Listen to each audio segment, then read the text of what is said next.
यांचं रिअल रूप बाहेर यायला सुरुवात झालेलं आहे. ते उद्धटपणे बोलणं, माझ्यावरच ओरडायचे, माझ्यावरच इतकं रागवून बोलायचे, पण दुसऱ्यावर रागवून ओरडून बोलणं त्यांची हिंमत होत नाही.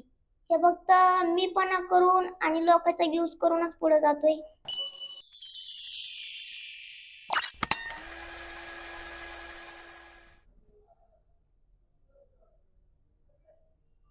अनुश्री, काय वाटतं तुला याच्याबद्दल? काय बोलायचं तुला? मला असं वाटतंय तिचा गेम तर तिच्या पद्धतीनं चालूच आहे. ती इकडची पण नसती, तिकडची पण नसती. ती नेमकं ती स्वतःचीच असते असं वाटतंय मला. ती कोणाचाच म्हणजे असं मला वाटतंय की तिच्या विश्वास ठेवा की नाही ठेवा. हे फक्त मीपणा करून आणि लोकांचा यूज करूनच पुढे जातोय. यांचं रिअल रूप बाहेर यायला सुरुवात झालेलं आहे. ते उद्धटपणे बोलणं, माझ्यावरच ओरडायचे, माझ्यावरच इतकं रागवून बोलायचे, पण दुसऱ्यावर रागवून ओरडून बोलणं त्यांची हिंमत होत नाही.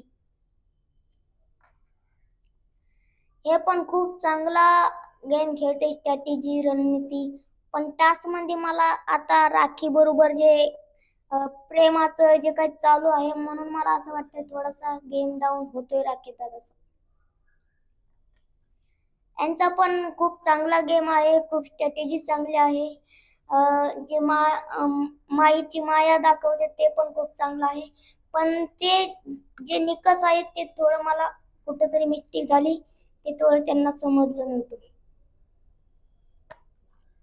ते तर स्ट्रॉंगच प्लेअर आहेत आणि ते तर खूप जिथं चुकीचं वाटतंय, जे लोकांना झोंबतंय डायरेक्ट तोंडावर बोलते, आणि जे चुकीचं नसन वाटत तिथं त्याला म्हणजे जे चुकीचं वाटलं तिथं बोलते, जे नाही वाटलं ते नाही बोलत.